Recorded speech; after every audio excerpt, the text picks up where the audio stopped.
Blame Truth here, and I have a tips and tricks video with some gameplay after this little practice mode session here.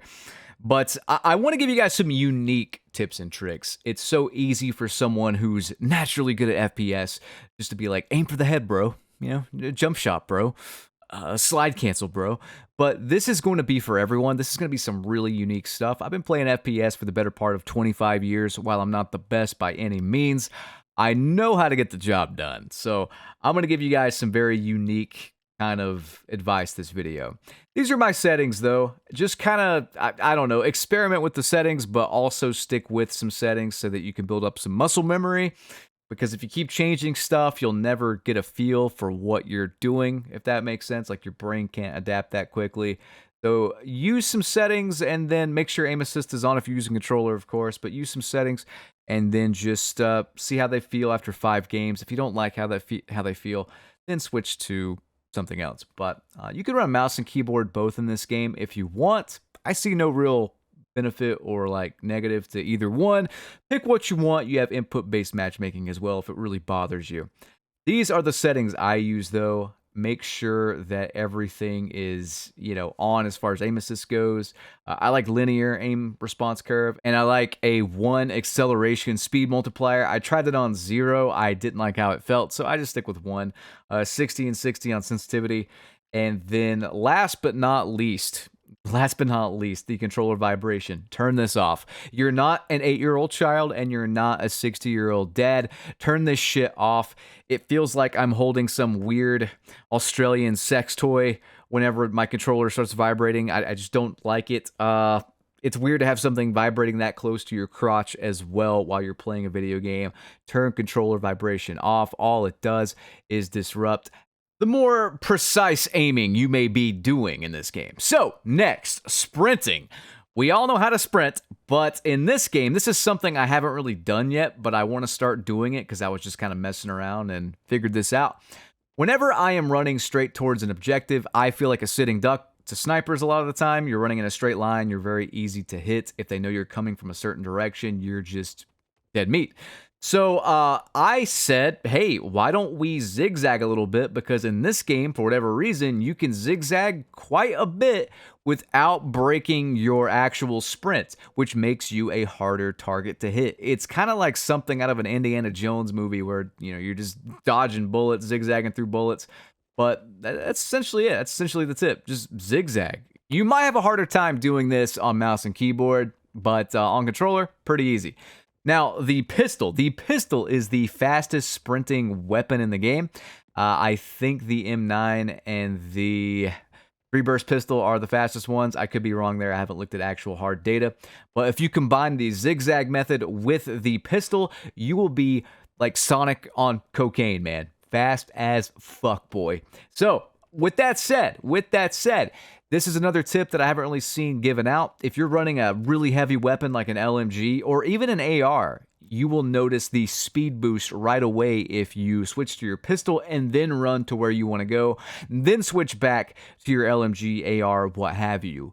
You move faster even with the pistol than you do an SMG, so you don't have to do this with an SMG, but it is a little bit faster. So get good at switching your weapons and running towards the objective in a zigzag pattern if you need to dodge bullets. You don't have to do this all the time, but if you notice people kind of camping an objective or something or camping a sight line and you want to just make yourself a harder target, or maybe you want to just get the cover or whatever, you can do that. All right, sliding in this game. If you've played Call of Duty, you know how to slide, but what you might not know is there is a hidden momentum system. So this is the max range slide here, and then this is kind of like the baby slide. So the baby slide happens when you try to slide too soon after one of your regular slides. You just kind of drag your ass across the ground and you don't get the full extension. And yeah, you got to have momentum. It's about, 2 to 3 seconds, I think it is, to get the full slide. But most of the time, honestly, it's not going to be that big of a deal because you're going to want to slide cancel. This is a basic thing in COD. If you play COD at all, you probably know how to do this if you're at least a little bit advanced. But you just slide and then cancel it with a jump when you want to get out of that animation. It's good for rushing corners, getting around some people kind of camping or whatever. I haven't had to use it too much in gunfights just because people don't really camp in this game. So it's not like a necessity. I kind of just do it out of habit when I'm like running towards something. It's also a way to avoid bullets. That is zigzagging if you want to do it. Right now, the popular thing to do, by the way, as we segue into this, is kind of bunny hop and jump. And you do get nerfed eventually on your jump. You kind of just jump in place because you don't have enough kinetic energy, I guess. I don't know. Maybe your legs are tired. But, you know, this is like the meta thing to do right now, but it's getting nerfed, and you need to not depend on it in gunfights. So what I would suggest doing, this is a tip I picked up, or a trick I picked up in Cold War, I should say, when I was tryharding in that game, is just to kind of aim at the chest and do one jump. So if you aim at the head, headshots do a lot more damage than body shots, 23 to 19 on this MP7 here, but it differs from gun to gun. But the point is, you do way more headshot damage. So if you want to get headshots, but the enemy is like, you know, zigzagging or whatever, or jumping up and down, what you can do is kind of just aim for the chest and then jump straight up in the air. And then what that will do is it will automatically get you some headshots without you even aiming at the head. This will also make you a harder target to hit and make it so they can't get headshots on you. So just one clean jump. If they jump as well, you're still going to be on target. So you're not going to be aiming below their ball sack, you know? Anyway, but yeah, you're going to be aiming at them, and if they don't jump, you get a headshot. If they do jump, you're still on target. So just one clean jump is really, really effective, especially if you combine it out of a slide cancel, for example. So you slide, cancel, jump, and then boom, hit a jump shot. You'll get some natural headshots that are very easy to hit. This isn't for every weapon. If you're like posted up long range with a sniper or a marksman rifle or an LMG, you might not want to do this, but in closer range engagements, this is a very, very good tactic to use. All right, let's get into the last little tip here, and this is going to be a gameplay, like an entire gameplay to show you what I'm talking about, because this isn't the most popular weapon.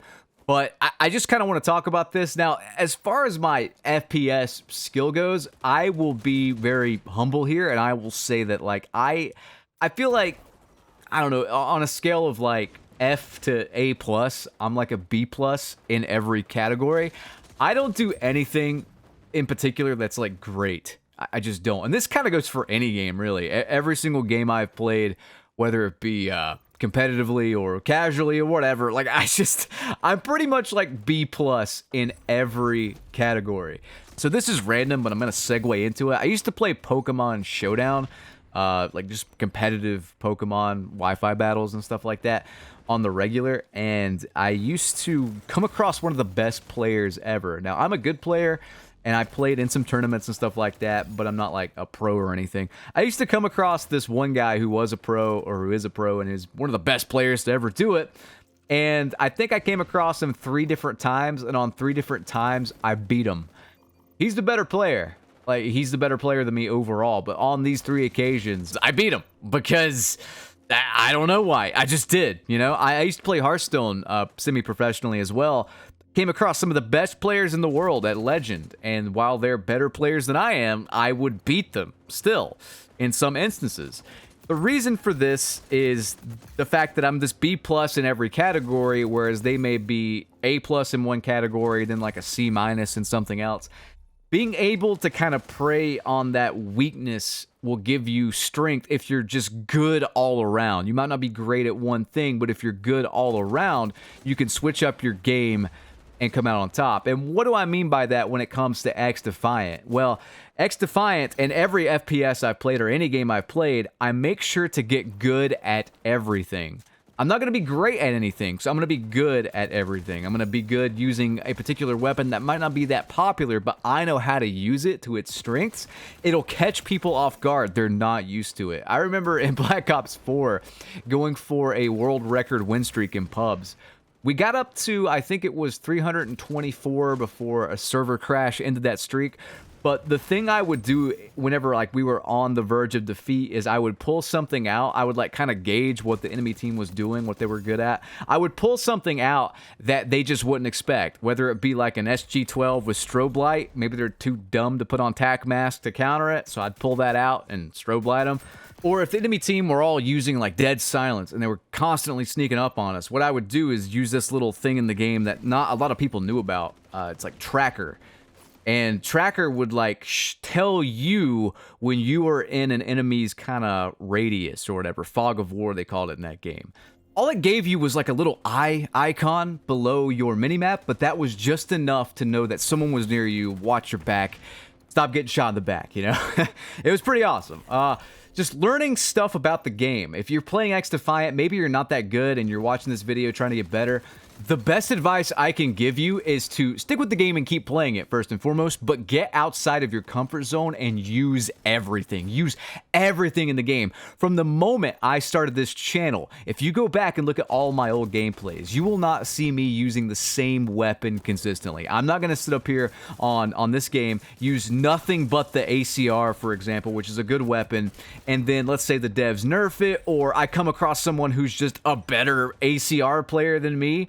Then what do? I just lose. You know what I mean? Like, I want to get good at everything. I want to know how every single weapon, every single faction, every single ability works, and then use that to my advantage in a rock, paper, scissors style.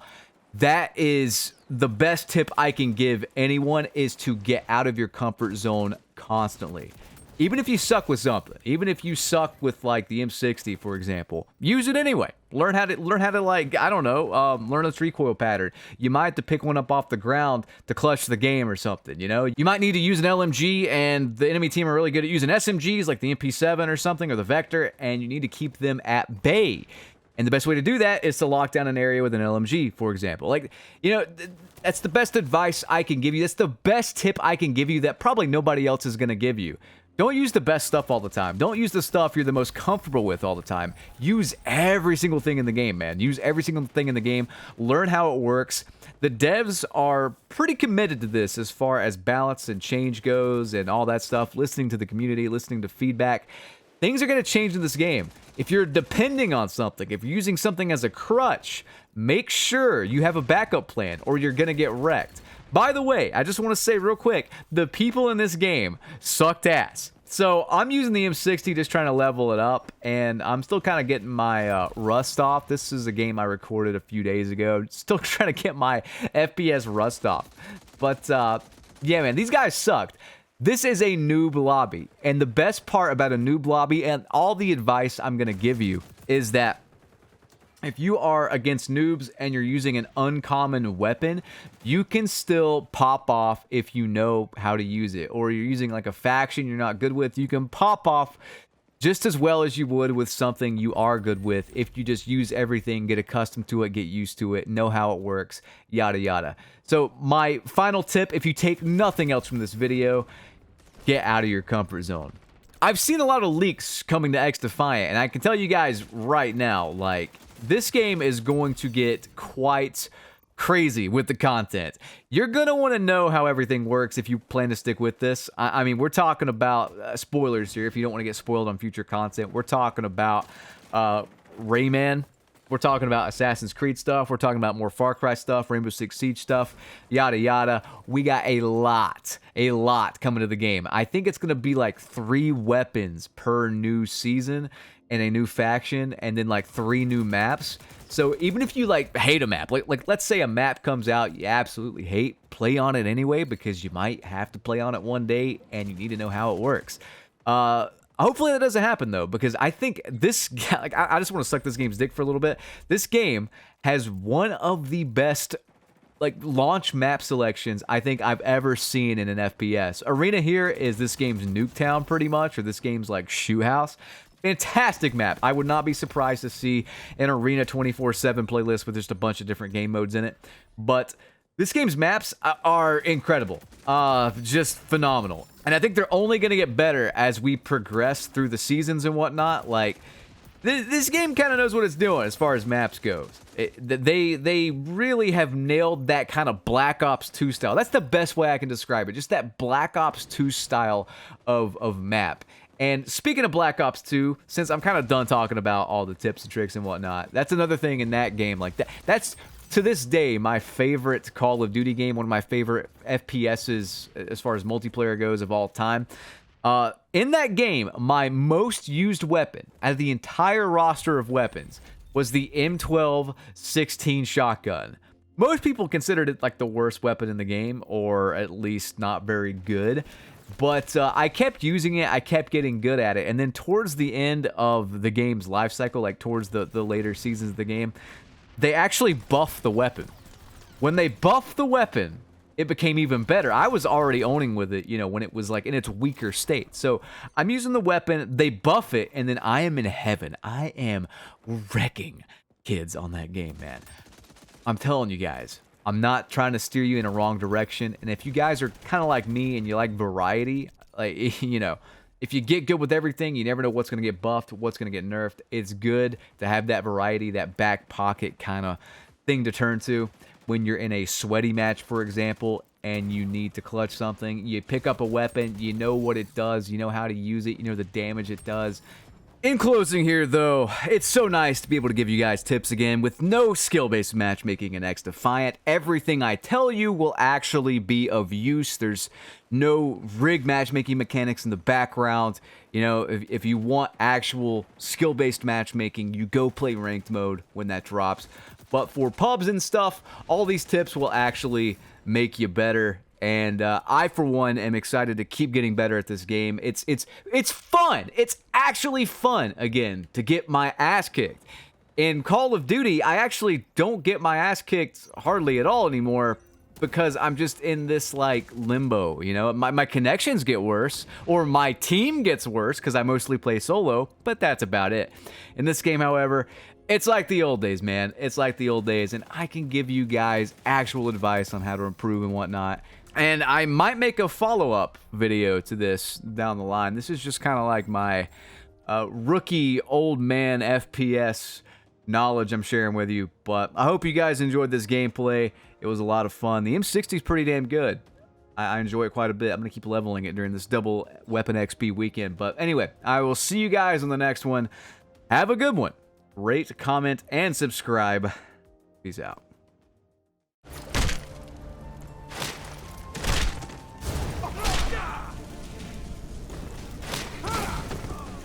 Some parting advice?